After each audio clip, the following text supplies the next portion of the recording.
I am a Palisadian, I'm a Palisadian, Rob is a Palisadian. All of us who brought this together are volunteers. This space is now the headquarters for the Palisades Recovery Coalition. I happen to be the founder and president. Walter Marks over there is the vice president. You can thank him for the audio and the ceiling. So we're all volunteers. What we try to do, the way that this came about, was that in April, Rob Lumberg, who was a researcher at RAND, and a Nobel laureate, invited some of us to come to this thing called the Verde Exchange. And the Verde Exchange is a conference that happens every year where they talk about building Los Angeles with resilience. It just so happened that in April, we were focused on rebuilding Pacific Palisades, and we thought, is there room to talk about building with resilience? We thought instead of everybody rebuilding quickly and rebuilding exactly what they had before, the way I think we all intended right after the fire, we thought, can we ask whether or not this is an opportunity for people to take some time and build back better, stronger, with more resilience? Because after all, we are in a high fire severity zone, and there will be another fire in Pacific Palisades. We should do better. We should fare better. And our entire argument was that none of us want our grandchildren to have to endure this. So let's do it better. That is how we ended up taking about 25 or 30 people to the Verde Exchange. We were led by Robert, and we had a conversation about resilience, and the results were very interesting. They showed that people do, in fact, have the bandwidth to talk about building back with purpose, or purposefully, with some design. Then Rob and I talked, and we said, before January 6th, or before January 7th, if you as a Palisadian were to go to any neighborhood in the Palisades, you would know where you are. You as a Palisadian would look around and you'd say, yeah, I'm in the Alphabet Streets, or I'm in Marquez. And we thought, okay, what if we brought people together in neighborhoods and asked them to envision their neighborhood? So we started with Marquez, because Marquez has MKPOA. We thought that was an organized way to get through to the community. And it did very well. We found that people came back. People had real conversations about challenges, like funding and insurance. People had real conversations about resilience, like, are you willing to reimagine what your perfect house looks like if it could not have eaves or be made with resilient materials? And then we also found that people had real conversations about their surroundings. So are you willing to talk about some sort of systemic way to incorporate fire resilience into your neighborhood? Are you willing to plant different things if it means that your home and your neighbor's home might be safe from fire and not have the domino effect that we see in a lot of the flat areas? We found that people do have the bandwidth for that. So then we thought we would bring the Alphabets community, and my heart is with you guys. I happen to live in the hills of Marquez. My home happens to survive. But when I drive through the Alphabet Streets, really my heart is with you. So I thought, let's bring the Alphabet Streets together, because you guys have a lot to talk about. You have your flats, and you also have both sides. And as you all probably know, you are rebuilding first. There are more starts in the Alphabet Streets than there are anywhere else. So, yeah. Allison Holder, everyone, can help us plan this. So that is how we brought you together. I appreciate that you're all here. The tables are set, as you can see, the only thing I want to say is, people at the tables who are having these conversations about rebuilding, you are all residents. I believe you are all residents of the Alphabet Streets. There might be a couple of others, but you're Palisadians. You're vested in this rebuild. Towards the back of the room, depending on which way you come in, maybe the front of the room. But there are resources back there. So there are volunteer architects back there. There's a builder who deals in resilience. There is Habitat Los Angeles, which is actually in Pacific Palisades now. I think it died. Yeah.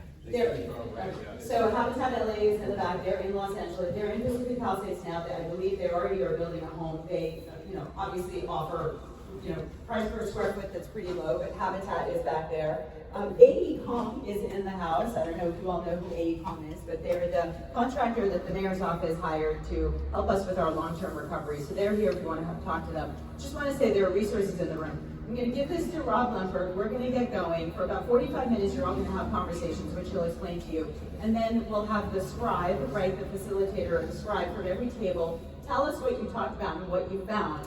And then we take all of that information with the help of RAND and some, I hate to say it, artificial intelligence. We will turn around the results of this charrette. And by the time we're done, hopefully we will go through the entire Pacific Palisades and we'll be able to present our community with a roadmap of how we'd like to build back in a more resilient way. So thank you, everyone. Thanks for coming out this morning. So I'm Rob Lampert, and the fire sort of collided my personal and professional lives, because I've spent many years at RAND studying resilience, climate change, how communities can prepare for disasters and respond, and done exercises around the world on those topics. And then our house at the top of El Medio burned down. And so, Rob? Yes. Put the mic closer to your mouth. Great. And yeah, so we lost our house at the top of El Medio, and it's sort of like all the stuff that I've been thinking about professionally for many years, came home to roost. And as Miriam said, one of the things that we often do is these visioning sessions. We find them really useful, so we thought maybe we would bring some of these ideas to our own community. So the exercise we're going to do today, we're going to spend most of our time talking about things that need to happen, now. But the sort of the overarching idea is, imagine it's 2035, January 2035, and the Palisades is thriving. I brought my Palasadian Post from this week. And so 10 years after the fire is a Sunday, January 7th, 2035. So the next Palasadian Post, we'll get it in the mail on January 11, 2035. And, imagine they've gone around and they've talked to people. People have been showing off the rebuild, the thriving Palisades to their friends, their neighbors from out of town. And the articles are saying, what do you love most about our rebuilt community? And what went right in 2025 to make it all possible? And so that's what we're going to try to get you guys to engage with today. So we're already a little bit behind schedule, not surprisingly, but the idea was to spend the first half-hour introductions, and then we're going to do a quick little panel discussion. Then give you guys 45 minutes in the breakout groups. We've got 4 topics, 4 interlinking topics. There's fire-safe homes, okay, fire-safe communities, insurance and financing, and community and governance. And the idea is that, as much as we all may be thinking about our home, because that's like most present for us, things need to go right in all of those categories in order for us to be where we want to be in 10 years. So we want you to discuss, we've distributed around that. We've got information sheets for each, but just super brief, the fire safe homes is, what do you and your family, your builders, your architects want to do to make your home safer in the community we live in? Fire safe communities kind of expands a little bit. And fires aren't like earthquakes and other disasters. Like, we bolted our house down to the foundation. Bolted all the bookcases in, and so an earthquake would come, and our house might do okay even if your house fell down, right? They're not connected. Fires aren't like that. What happens to your neighbor's house affects what happens to yours. In insurance, let me tell you a little story. We do this resilience work around the world. A number of years ago, we were working with the city of Miami on hurricane resilience. The mayor of Miami went and met with him. He's got a great office in this old Art Deco seaplane hangar built in the 1930s. A place like Bogey and Bacall would go for the weekend to fly off to Havana. Yeah, take pictures of that. And anyway, so we're looking across at all these high rises on the shore of Miami, like these huge buildings. And we asked the mayor, so what happens when a hurricane comes in? How do these people get insurance?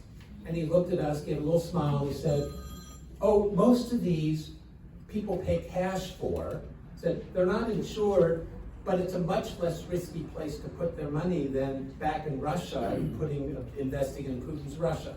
So it's like, people bought the apartments because they didn't need insurance, because it was just an investment for them. So we don't really want to live in a community where the only people who live here are people who don't need insurance for whatever set of reasons, right?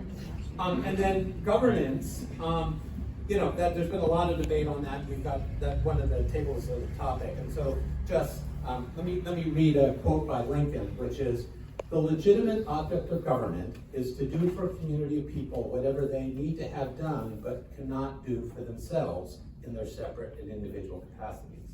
So it's like, what do we need to come together to get done that we can't do individually? So one of the tables is on that. So what you've got on your tables is everybody's got an info sheet on the particular topic. The topic for your table is up on the wall next to it. You've got a facilitator who read the info sheet like 5 minutes before you did, so is now an expert. And they're going to guide you through. And 45 minutes to discuss a topic, choose a rapporteur, and then report back, like 5 minutes per table, and a couple of minutes for reporting and a couple of minutes for questions. Okay, the other thing people have asked is for us to introduce the folks in the room who represent the elected officials and their offices. I'm going to also take the liberty to introduce AECOM to you, or at least the head of the project in Pacific Palisades. I think it's important for you all to know them. They're here as a resource, and they're in lockstep with us. Every single one of these offices hears from us more often than they'd like, probably, but weekly. So, Zach, are you still in the house?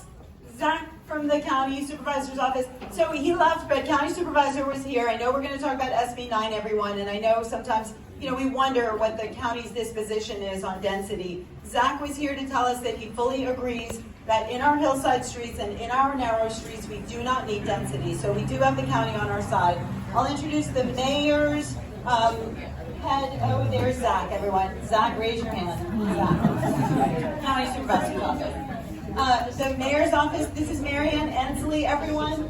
Marianne was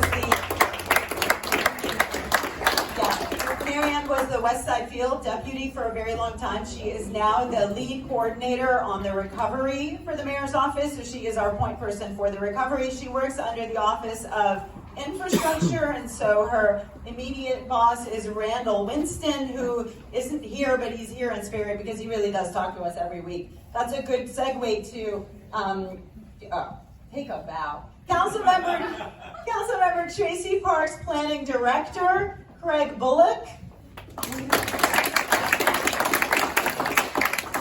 Craig is definitely a friend to the community. He has endless patience to hear from us. He is the most informed planning director I have met in a decade of doing this stuff on the ground. He comes from, Mitch O'Farrell? Yeah, so he came from Mitch O'Farrell's office. He is super duper helpful, incredibly informed, very, very patient, always responds to emails, and he is in lockstep with us when it comes to density, to rebuilding, to security. He's just been amazing. So Craig Bullock. And then I want to introduce the lead project manager for AECOM, Matt Talley. Do you want to say a word? So AECOM, just so you all know, we're 6 months into this disaster. Early on, the mayor's office appointed a chief recovery officer. You may all remember him. That lasted 90 days. After that, they signed a contract with Haggerty. You may all remember. Haggerty was the emergency response consultant. They came to the community and didn't have much of a plan. So since then, we've had nothing, really. We've done a lot of work as a community, but we haven't had a lot of direction from the mayor's office.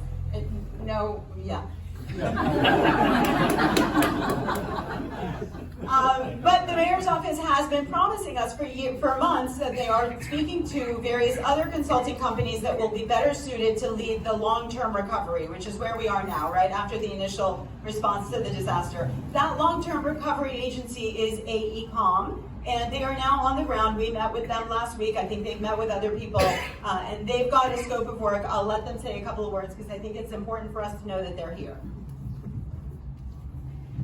Hi everyone, good morning. My name is Matt Talley. I'm the program manager for AECOM. We're here with you as partners in the rebuilding of the Palisades, and the reason we're here today is because we want to hear your stories. We want to hear what the community needs to help rebuild, because we recognize this is a community-led recovery effort. So we'll be looking at infrastructure, we'll be looking at utilities, we'll be looking at evacuation planning, things that are very important to the community, and we are here with you, and I want you to know that, and we're excited to be part of this effort. Mark? Mark Nicholas, I'm working with Matt. I'm a water engineer by background. We both work at the downtown LA office, so we're out here all the time. And yeah, we just want to be around you guys and hear the conversations and just try to get it in our head of where the real issues are, so that we can pivot and be dynamic and try to support you guys. So with that, let's hear what you guys talked about. But first and foremost, SB 90 took up a lot of our discussion. So we're doing community. Fire resilient community. And SB 90 came up quite a bit early, often, and frequently, but around the density concern. Now, you in your comments just a few minutes ago was mentioned the narrow streets and the hillsides, but I would advocate the whole community. So we all know there's only a couple ways in and out. And in the best of times, getting down to Chautauqua is at least 20 minutes. If you ever pick up your kids from school and try to get out of town. Imagine density increasing 2x and getting out of town in those situations. It's not just the narrow streets and hillside. If you have Sunset now, a densely populated row of apartment buildings or multi-tenant buildings, it's 2x what the horrific situation is now. So from a safety standpoint, unanimous. I mean, it's just not a good idea. And then around the commercial side too, you brought up a great point. On the commercial side, what are the requirements around rebuilding some of these commercial buildings? Are we going to see Gelson's? And I loved your example. Now with 3 office floors above it, what are going to be those requirements around the rebuilding commercial? And providing that information to the community so we can talk about it. Underground power and the timing of that was, again, it's a no-brainer in our opinion. Clearly there's cost, just concerns getting it done. From a safety perspective, I think it's probably at the very, or should be at the very top of the list, or we think that. We talked a lot about the brush situation. You may know I get it every year from the fire department, go clear my brush, or I'm going to pay $30 or whatever it is.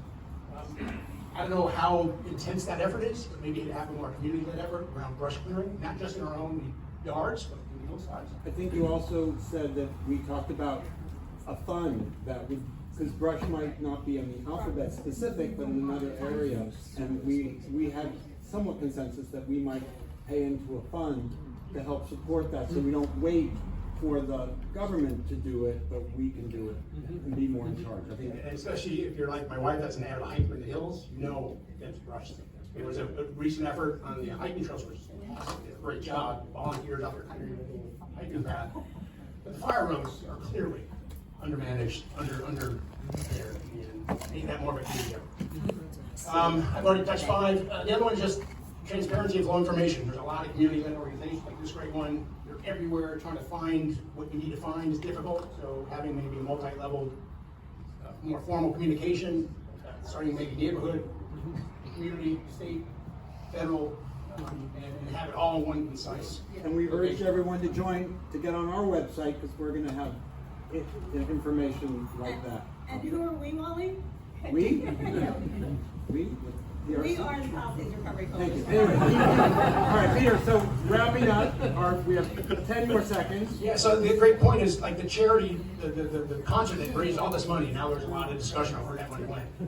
0 communication. And it was all ad hoc. I mean, we had no idea any of this was being given out and by whom. Again, just another example of having this kind of multi-level centralized communication. Yeah. Thank you.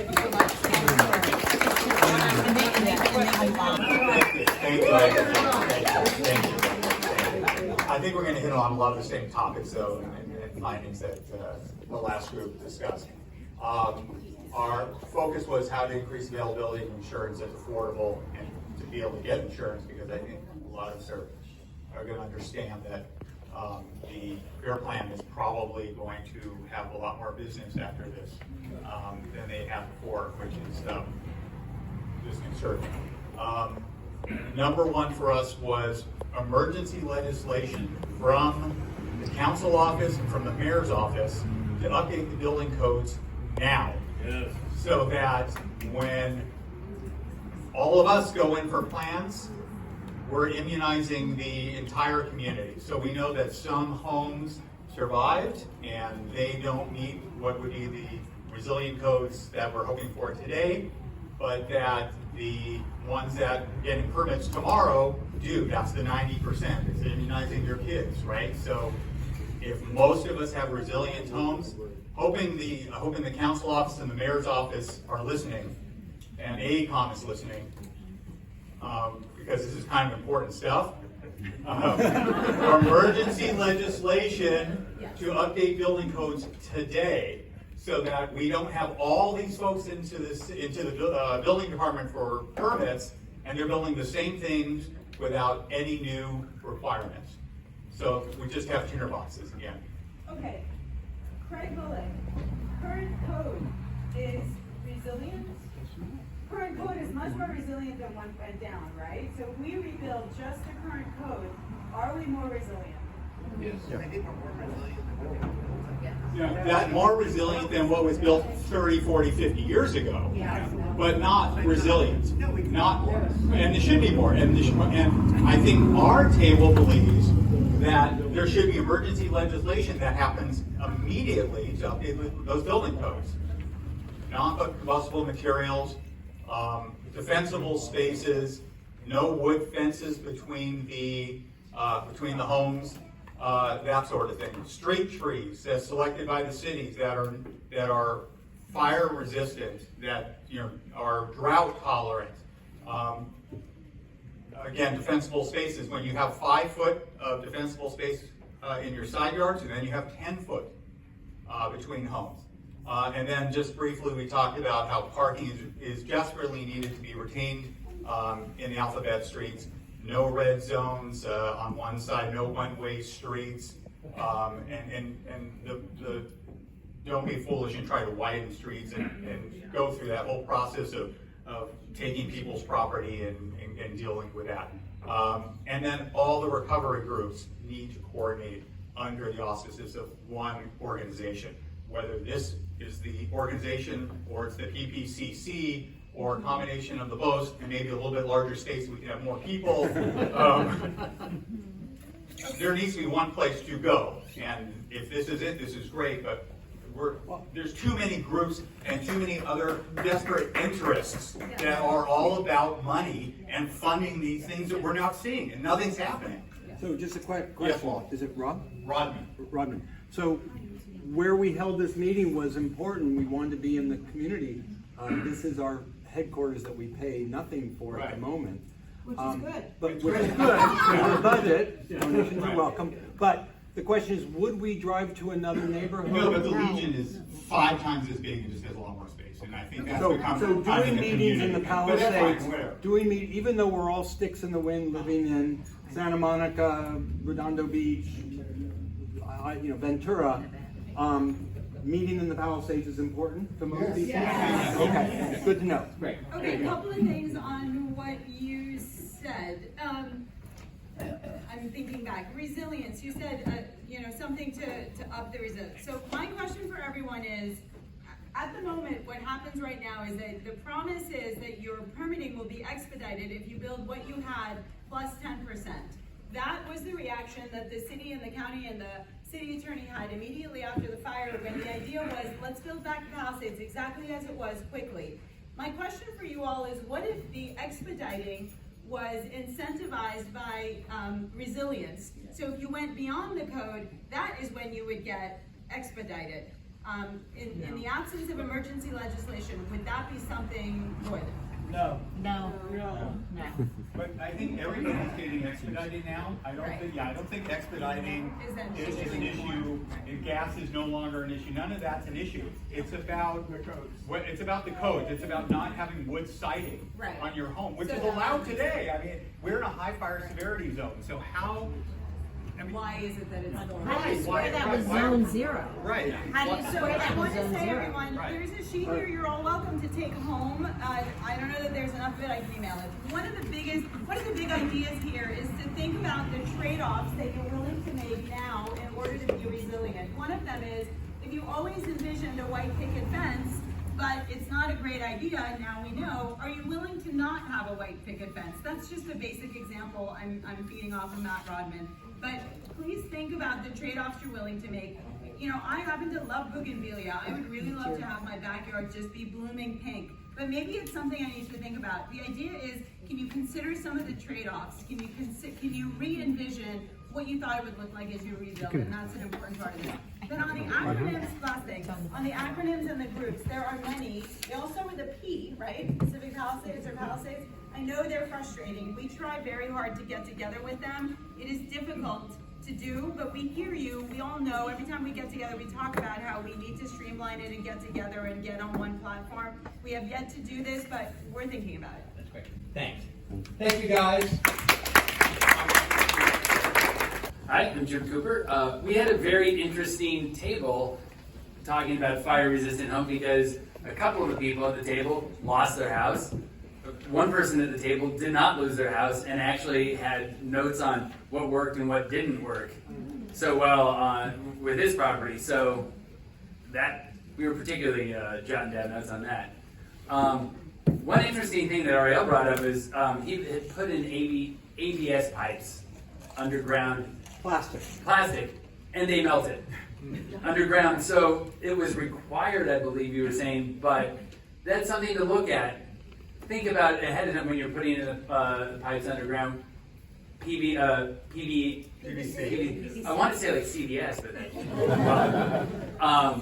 wouldn't have. So even taking a look at the makeup of pipes that you're putting in the ground. What are your different options?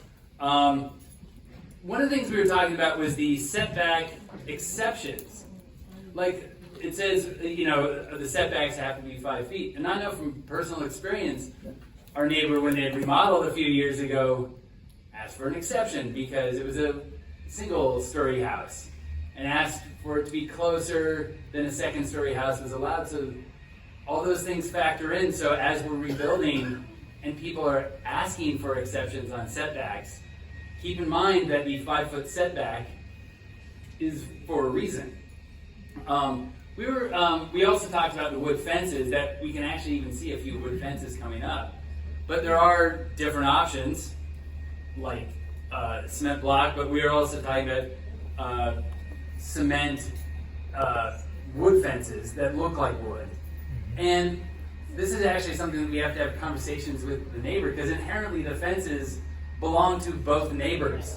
So we actually ought to start talking to our neighbors about this right now, rather than wait for the first person to rebuild and they're like, I've chosen to put in a fence on the line and here it is, and you're like, oh, okay. We're also talking about the safe vegetation. As much as there is the zero zone, I don't know if this is true for a lot of you, but ironically, our vegetation that was up against the house survived when the house didn't. But one of the main things that we were talking about is it being green vegetation. The right vegetation is helpful. Bougainvilleas, we were talking about how our plants that were woody did not survive, but the ones that were green did. So it's when we're rebuilding, thinking about the foliage that is around our house entirely. A coastal oak, fireproof. We ought to really start thinking about that, not just as landscaping, but in relationship to the house. Fire-tested assemblies. Even our architect at the table is explaining that there are things that are tested for. It's the amount of hours that they sustain a fire. So take a look at it. One of the things that Ariel had done that I had never heard of that sounded fascinating to me, on his roof that survived, he had actually put cement board between the plywood and the rafters and the roofing, and had actually found that embers had landed on his roof and was burning the roof, but it actually stopped because of the cement boards. This is a concept that never occurred to me. This led to talking about exterior sprinkler systems. That the sprinkler systems in the house, for the most part, work on interior fires, not exterior. It's worth investigating exterior systems, or depending upon where you are, like in relation to the hills or whatever, looking at laying down a layer of moisture before the fires approach. And fire-safe vents. Apparently there are some vents that, I did not know this, are heat activated. That literally when they hit a certain temperature swell up and effectively close off the vent you have to replace them, but they've saved your house from a fire, so that's a good point. And one of the things we also have to really concern ourselves too is for all of us who have lost our houses and are rebuilding and resilient, there's still lots of other houses that have survived but are of the previous codes, and we need to start talking about how do we do that with our neighbors whose houses have survived and need to be brought up to the resilient level too. Yes, very true. So, okay.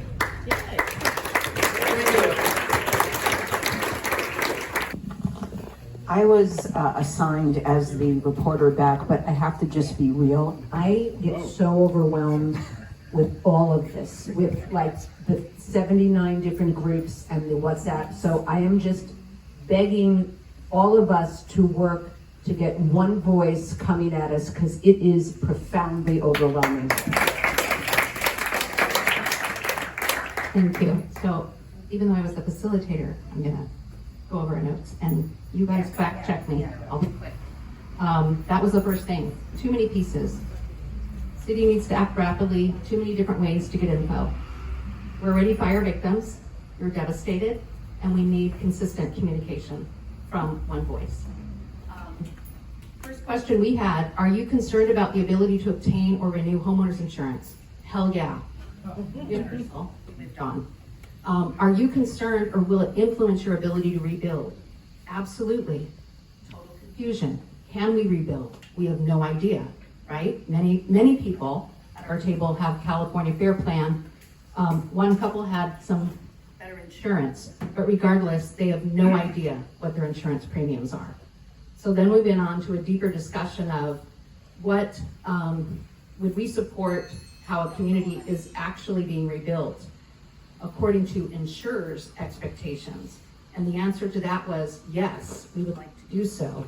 Part of that would be undergrounding or building more resiliently, undergrounding utilities, not allowing more density. Can you guys hear me? Yeah. Sorry. Not allowing duplexes in the alphabets. Worried about setbacks, so we had a conversation about that where some thought, well, maybe we should have setbacks, maybe we should have vacant lots. Others said, how the heck are we going to do that?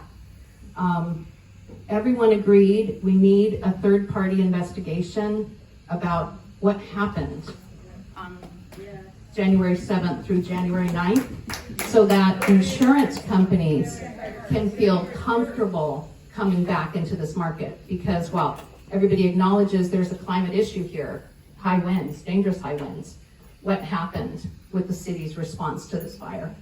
Is that fair to say? Yeah. Okay. And then we agree that we should be public and or private sector's efforts providing financing to make up for that gap. Everybody, virtually everybody, has a gap. Some of us can't even get our insurance money at this table because their insurers are telling them, well, you can rebuild for $450 a square foot. Exactly. Exactly. $350. So there's these debates going on that make it highly confusing for people to get financing. And then we learned today, Manson, I hope this is okay, about the SBA loan he received. They just came back to him and said, oh, you can rebuild for $400, so we're not going to give you the $500,000. So this is not to scare people, but it's just more, this is the confusion that's in the neighborhood. And then long-term, this is a pie in the sky, but long-term, folks would like a non-cancelable policy that would be 10 years now. I have to say, I don't know that anybody could ever pull that off. I know people are trying to push California Fair Plan to go from 3 million to 6 million. And then we need information regarding future insurance, because basically right now at this table, many have insurance, but their policy needs to be renewed in a few months, and they have no idea if they're going to get it. And finally, should there be public and or private sector efforts providing the gap? Yes. I think I summarized.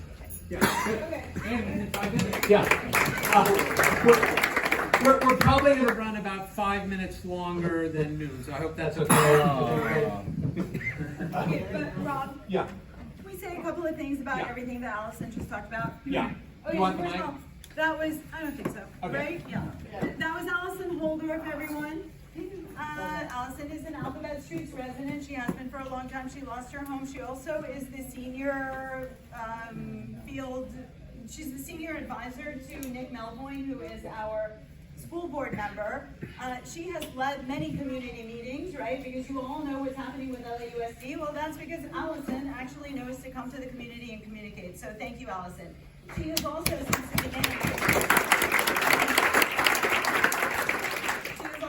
the beginning of this disaster, been talking about insurance. Everywhere we go, every table we sit at, Allison reminds us that nobody can be insured unless the insurers can have some confidence that this city can defend against fire. And I think at the moment it would be fair to say that they are not super confident. I just want to make a couple of comments about the insurability. First of all, Ariel, who's at that table where somebody's home survived, he can talk, if we have a couple minutes, he can talk about it. But there are several fire tech companies who have come to Pacific Palisades. Some are American, some were brought to us by Senator Allen's office, and they're actually Israeli, and they've tested their technology elsewhere. But what it is and I always say, you guys, we've lived in the Palisades that was built for us 100 years ago. We're building the Palisades for the next 100 years, so technology is going to be part of what we bake into this thing. So these companies use technology to create community resilience. So some of them are called fire domes, some of them are called water dome. I'm sure you can all imagine what that means, but it's the electronic capability to detect fire early and to respond electronically. So instead of you needing to go with your hose or counting on the fire department to make it over the speed bumps in the road that leads to your house in the hillsides and get there in time, there would be an automatic deployment of a sprinkler system that would protect not only your home, but the broader periphery of your neighborhood. The question is, would that make us more insurable? I think most of us think the answer is probably yes. So something to think about. Now, we had an option. There was discussion in the last couple of weeks about something called an authority. Not enough time to go over it now, but what it is it's an entity that the government will set. It's an entity that either your city or your state will legislate so that we can grab massive amounts of money from tax increment or other propositions, prop money at the state, so that we can have big money to have these big kinds of solutions, like maybe fire tech. So something for us to think about on another day. These ideas that come to us about creating a climate resilience district or a rebuilding authority, they're not always about bringing density. Density is something we'll talk about. Sometimes they're about enabling us to have the resources to talk about new solutions to some of our problems. And definitely a systemic answer to resilience is on the table. Undergrounding uses setbacks, vacant lots. Vacant lots. One of the ideas that the Blue Ribbon Commission came up with was vacant lots. Their idea was, well, first of all, those of you who grew up in the Palisades or have been here for more than a generation probably know that a generation ago, there was a lot more brush clearance, right? So either the city or the state would invest in fire lines or clearing brush. That is not happening. We're told over and over again that they can't afford to do it. Guess what they're managing to have to afford to do now? So the Blue Ribbon Commission came up with this idea that not every lot needs to be built. And so if there could be a way to finance not building a lot every few miles and another wildfire tears through, it would have a natural fire break, right? It would meet with a natural fire break. So that's an idea to maybe keep in mind. The other thing was we talked about your greenery. In a lot of cases, the homes that were able to survived because there was something that was well hydrated that stopped the fire. So there you have it's an opportunity to think about what do you plant, and an opportunity to think about how we treat the water resources we have in Los Angeles, because those hydrated plants can be a way to stop the fire, and at the same time, too much vegetation can lead to the domino effect. So something to think about as we think about rebuilding these things. Just want to add one thing. The PRC, Palisades Recovery Group, does not endorse any business, any company doing resiliency. We want to share ideas, but we do not endorse them. We want to make that perfectly clear. Thank you. Okay. All right. Hi, everyone.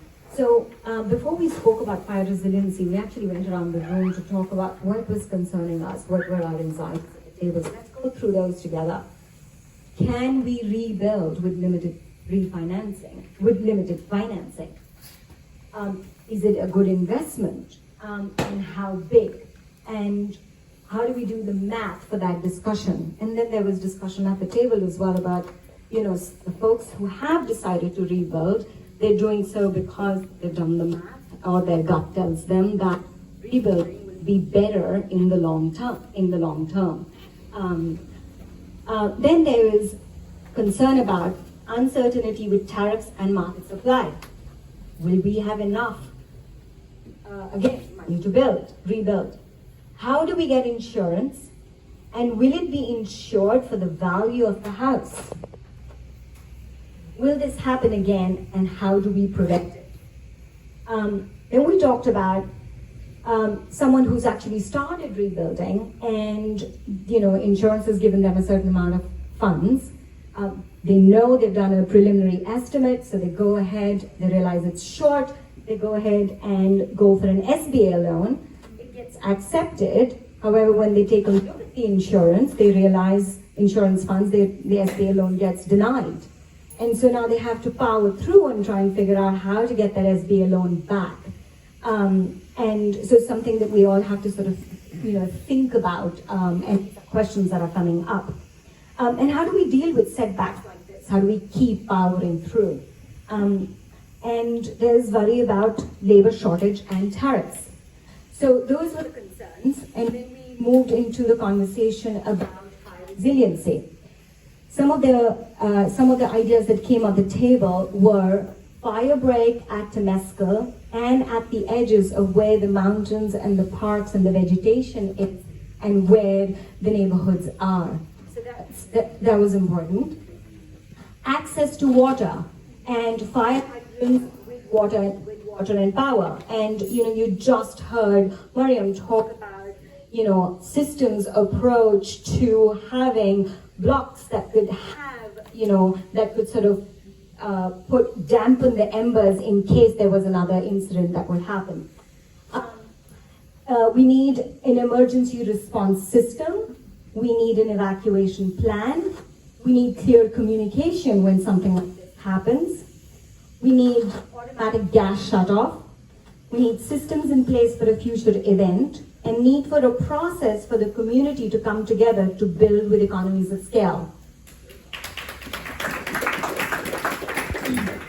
We talked about systems in place where there are other communities which have parametric insurance for getting insurance after rebuilding, and so that when we are rebuilding, that there is enough infrastructure that can prevent all kinds of ways that fire spreads.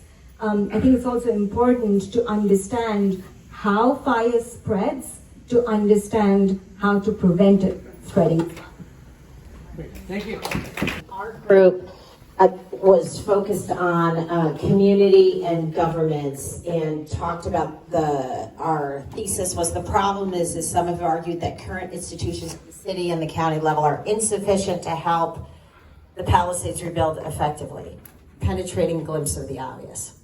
So what we thought about was, to the extent that we have a new form of government, and we didn't even get to the question of should it be organized by LA City or LA County, but we just ignored that because neither of them could do it.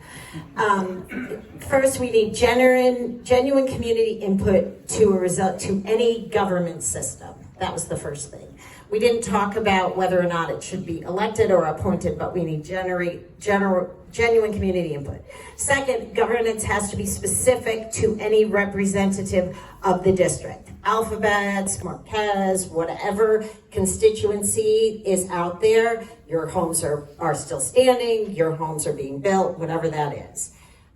Third, the governance should reflect the kind of value the community wants for the future. Sam pointed out that a lot of, in his experience, people look at the past.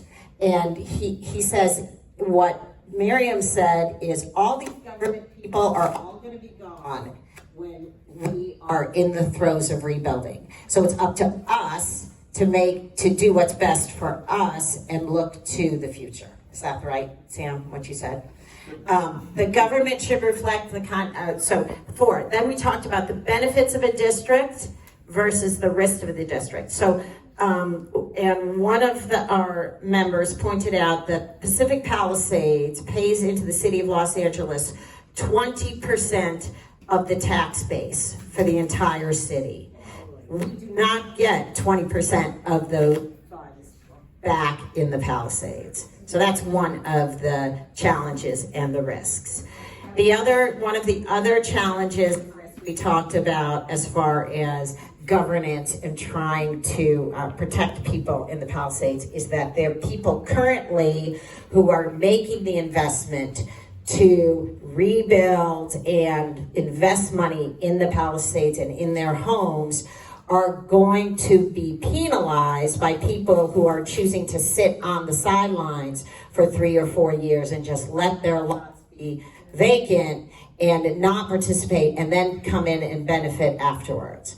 And the counterpoint to that was, well, those people who can't afford to come in and invest now are people who either just don't have the means or they're older, or, one of the great things about the Palisades is we are multi-generational. This is the top part of our generational. People who have already been here for 50 years. They don't want to come in and build right now.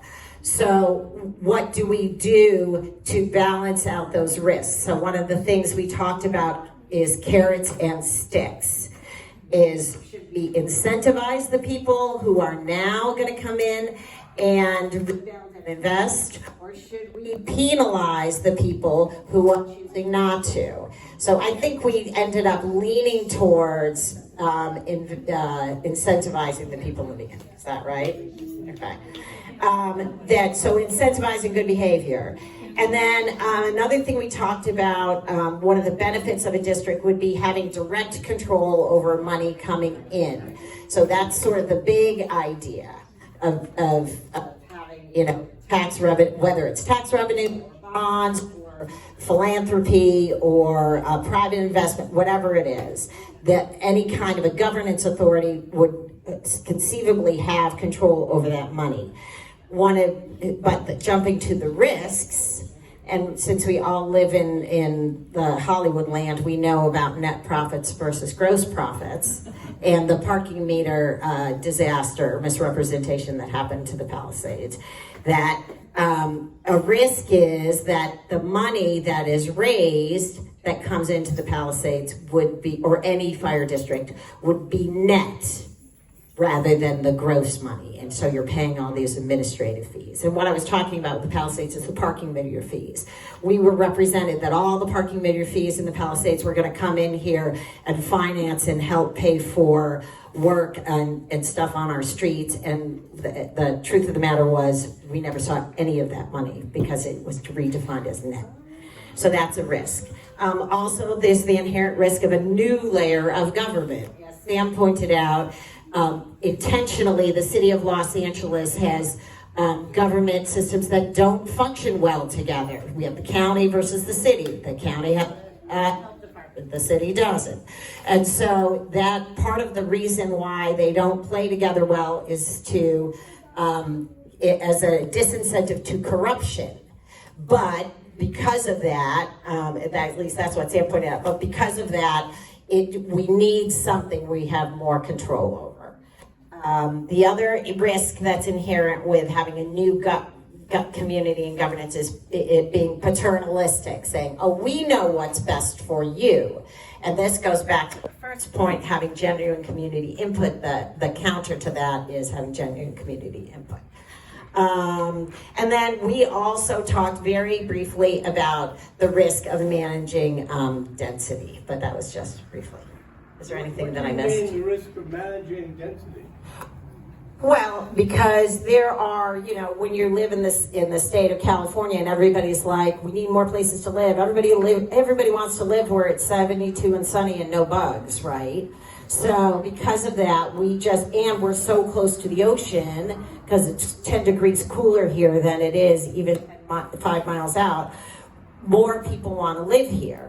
So the governance risk of having more density is how do you manage that for safety and all this other stuff? Does that answer your question? More density risks. I guess, yeah. Great, thank you. So we've got 2 more groups, 5 minutes each, that gets us to 12:10.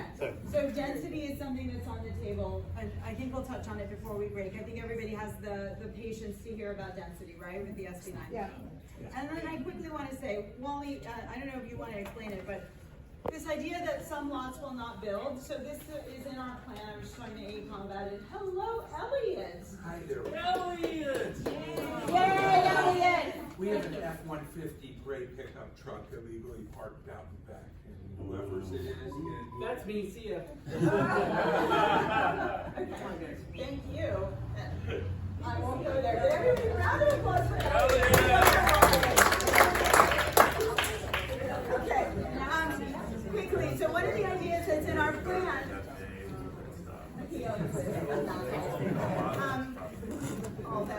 Anyway, so one of the things that's in our plan, you guys, is some people do have flat lots that they don't necessarily feel they need to rebuild quickly, and one of the ideas that we've put forward is that those flat lots can be rented, potentially leased, to the construction companies or the contractors or the builders, who can then either store their materials and secure it with fencing, or as the rebuild gets underway, they can potentially bring their workers to live on those lots.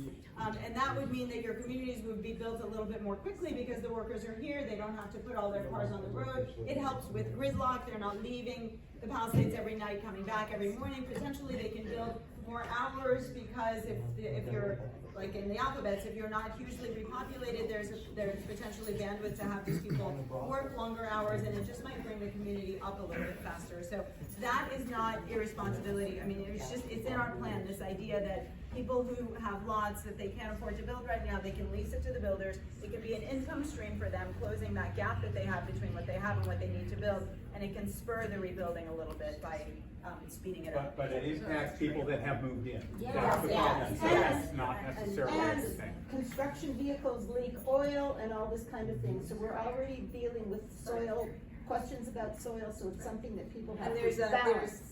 and there's the safety issue, and there's the hygiene issue, so yes, giving a nod to all of that. We have a lot to add in terms of what's already been said for the fire resilient home. I think the first thing is we kind of spotted how much a community element that's already been discussed from the other groups kind of then leads into the home. Because what we've learned is of the ways the fire can actually kind of spread. It sounds like it's 3 main things. It's fire through the embers, it's the fire that can kind of hit your house directly, or just radiantly. And 90% from what we've heard is all through the embers spreading around. So if there was some more communication to understand how we can defend against that, it'd probably be okay to many degrees, because it would allow enough houses to survive if they didn't have the risk of the embers flying around. We should take care about that. We then really looked at the overall envelope in terms of what the house can have in terms of materials, really top down. And it just seems in terms of what you have, first of all, in terms of resiliency, we need some real guidelines. There's a lot of guidelines around. We're on the WhatsApps. It's a little overwhelming, as people have said. But we've seen some really good highlighted guidelines along the way. We've kind of kept a few of those. I think it'd be great to get some of those recommunicated so everybody knows exactly, what is kind of endorsed, say by the PRC or by the EPCC. But they talk about the materials we can use, like top down. So we are, a guy had to leave, Matt, but he's talking about us from Builders Workshop about putting a metal roof in our house. We're actually on the wrong side of the street in the Huntington, so there are rules with our HOA where I'm finally happy to say they've just agreed to allow us to have metal roofs. But those sort of restrictions and encouragements should be given all the time in terms of what we can actually build with. On the exterior, just trying to put the right materials that are going to come to actually allow a little flame blocking, whether it's at least an hour, 2 hours, 4 hours. So just obviously avoiding combustible materials is the clear thing. There's talk as well about the materials we can use in building the walls. Obviously stick frames is traditional, it's going to be perhaps the lowest cost. There's other contractors here, Builders Workshop again, they're talking about building cold form steel. It doesn't necessarily save your house, the steel can malform, but at the end of the day, it does bring other structures. It might be more insurable. It's termite free, it's another good thing about it.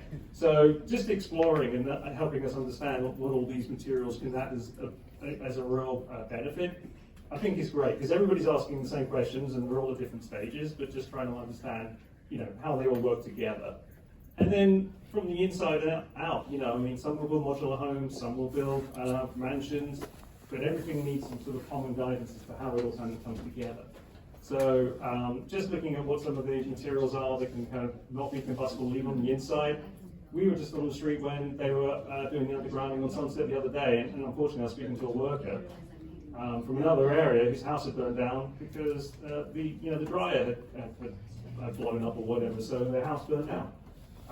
So it's going to be important to put whatever fire defense right throughout the house. Just want to add to Matt's point in terms of insurance. It would be great, I think, in terms of some of the codes actually being added for all these measures. To my mind, we're accountants, but to my mind, if it actually happens, and I know not everybody's got adequate insurance, but we should have some sort of coverage to C&O if you do. So the more that they can put into elements of the insurance that would be covered under C&O by more coding of like fire resiliency, will actually save us some money. So for example, we have C&O is what? C&O conditions and Certificate of occupancy? No, so when you have your insurance, there's clauses for code changes. So for example, we had Code upgrade. Code upgrade and ordinance. Yeah. So we had like an old house, no sprinklers on the inside. This time we will, and we'll put it to that budget rather than our rebuild budget. So it helps us. Thank you. Great. Thank you very much. Hi, I'm Billy, 720 Hartsell, right across from the gingerbread house, as we all remember fondly. That's what I could say to everybody. I live across from the gingerbread house. We talked about what the community in 10 years, what we would look back and be happy that we did or hope. And what we started with and kind of ended with was density. We were really concerned about the fire access. It was hard getting out with the fires. It's hard to get in for the firemen. It was hard for anyone to do anything. So adding density is just going to make it worse.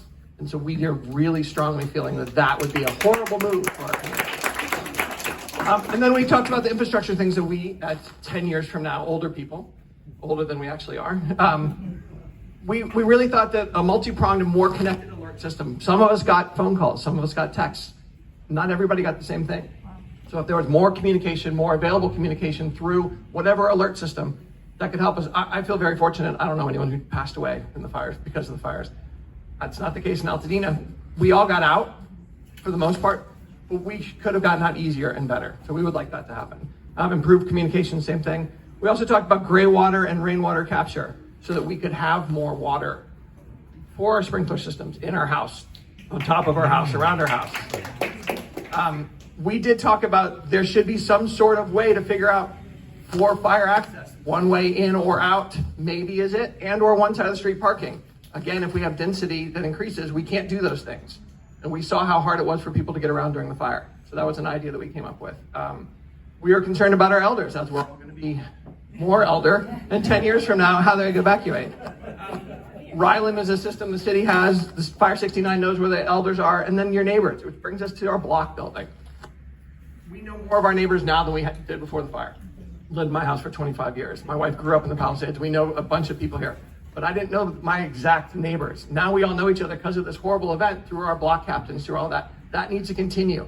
That is something we're going to lean on, and we, 10 years from now, are going to be happy that we leaned on that, so that we all know each other more, so that we can take care of our neighbors who are elderly, who have little kids, who have disabilities, so that we can get everybody out, because this will happen again. It might not happen to this extent, but it will happen at some point.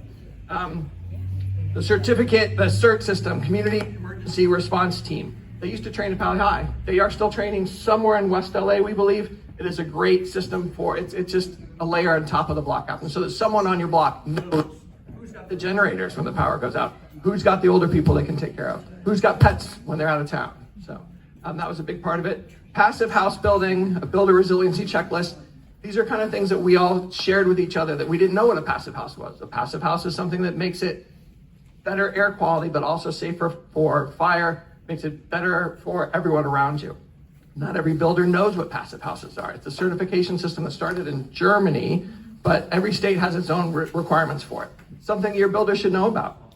But what else should your builder know about? I don't know what your builder should know about. None of us do, because the codes haven't been finalized yet. Everyone we talk about, Justin was great. Justin was here from the undergrounding on the Zoom the other night. I learned so much from this man, it was great. But he was very clear, until we have codes, we don't know what we're doing. Our builders aren't gonna know what we're doing. So as soon as we get codes and we can get that to our builders, all of our builders aren't Palisades locals. All of our builders aren't West LA locals. All of our builders aren't LA locals or even California locals. So the sooner we can get the information of what we're supposed to build to the people who are gonna do the building, and then we understand them even a little bit. I mean, I understand more about insurance now than I ever did. I'm not gonna understand what my builder's talking about, but I wanna understand 10% of it. I think if we could get that from our community organizations, that would be helpful. And we talked about that. Undergrounding is huge, resource sharing, and then we touched on a community land trust, because it would be nice to have a fire break.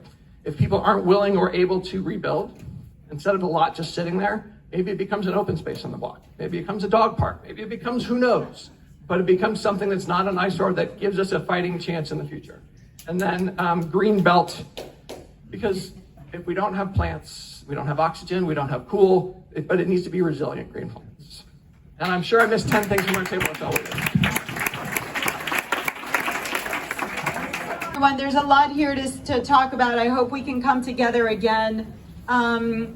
So much of this. So there's someone, she's a Palisadian, she's on the board of the Red Cross. She actually just came to us last week and brought us the Ryland. So Ryland has this neighborhood system of everyone getting to know your neighbors so that you know what the needs are, what the needs of your neighbors are. So, and as you say, she said, you know, we all know our neighbors better now than we ever did before. So that Ryland is, they do have training, right, Lou, that's coming in. We'll bring that to everybody's attention as soon as we can.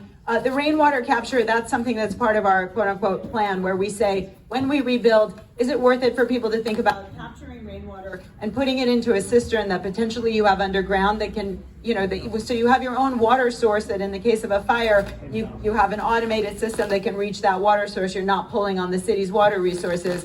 The fact is, everyone I've spoken to whose home is standing had something to do with it. They either stayed or they had pool water or they did something, and maybe this is a way where you don't have to stay on your rooftop, but you do have an automated response. What were you going to say? What is Ryland? I keep hearing Ryland is... Ready your LA neighborhood. That's right. Ready. Thank you. Ready your LA neighborhood. And it has automated alerts that it'll send you if you register with Ryland. Is that like Nixel? NIX? Is that like the Nixel system? Is that like the Nixel system? They don't know. They don't know. They don't know. So we'll bring it to you. On the resilient materials, that has come up over and over again, and there are people here in the room and there are other people everywhere else. We will have a town hall on resilient materials. I do think that's important. On SB9 and density, you guys, I know it's it's top of mind. It's one of the reasons I asked Craig and Marianne to stay. Conversation for another day. I'm happy to have a town hall on density and all the state bills that mandate density into Pacific Palisades. But I think, based on the conversations I've had with all of you here today, I think there may be a realization that some things will change as we build back. And so in those commercial nodes in Pacific Palisades, from PCH and Sunset coming all the way up, there might be changes along those commercial nodes. So if there is mixed use going in, if there's any kind of density conversation, it should be centered around those commercial nodes. I think that there's consensus that our community, our narrow streets, our hillside streets, do not need any more density. We were lucky enough to get out this time. So what I'm going to say to this community is, when you go out there and advocate, blanket no doesn't get us anywhere. I've been working with our state, yes, so you can talk about this. We all have been working with our state representatives long enough to know that if we are reliably the community that always says no, we don't get that much traction. It becomes a foregone conclusion that the Palisades is going to say no. And so when we write our letters or we do our advocacy, we're not as effective as we would be if we come together as a community and make a determination as to what it is we can fathom and where it is that we draw a red line. So I think we draw a red line in our streets, right? In our neighborhoods, in our hillside streets, winding up the road, difficult ingress, difficult egress. That is simply the truth for Pacific Palisades. And we are in a high fire severity zone. These are arguments we can make against density. But at some point we're going to have to say, maybe there's a place in the Palisades where there's a commercial center and we can fathom some sort of mixed use. as somebody who is probably the first person to live next door, Lou and I live next door to one of the first SB9 lots that was divided a year ago, okay, and is currently divided under SB9. I want you to just hear why this lot was divided. The person who owned the lot couldn't afford to stay there. And so they chose to have a smaller lot, a 60% of their lot, and divided with 40% so she could keep her home for her and her family. So because she was forced into a situation where she had a home for a long time. So she approached us originally before the fires and asked us to consider purchasing that 40%.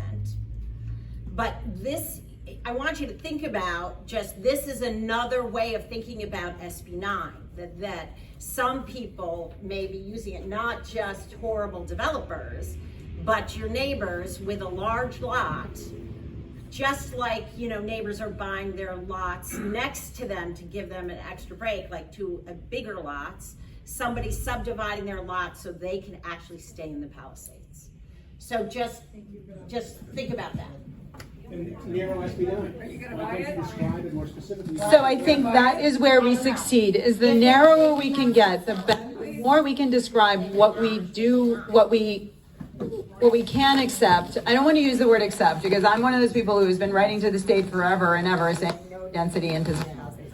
But exactly as you say, the narrower we can get, the more we can define what we don't want to see, but what circumstances we are willing to consider, the more traction we get with state lawmakers. And, you know, it's the entire legislature, right? We have two state legislatures that represent us in Sacramento. You have your state assembly member and your state senator.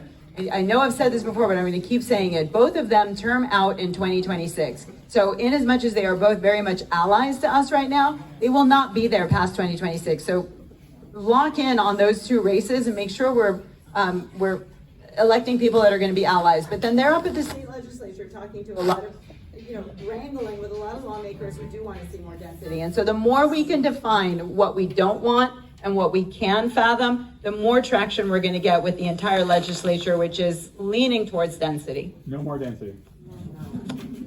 Anybody? Period. Wrapping up. So thank you all for coming. Please stay in touch. Well done.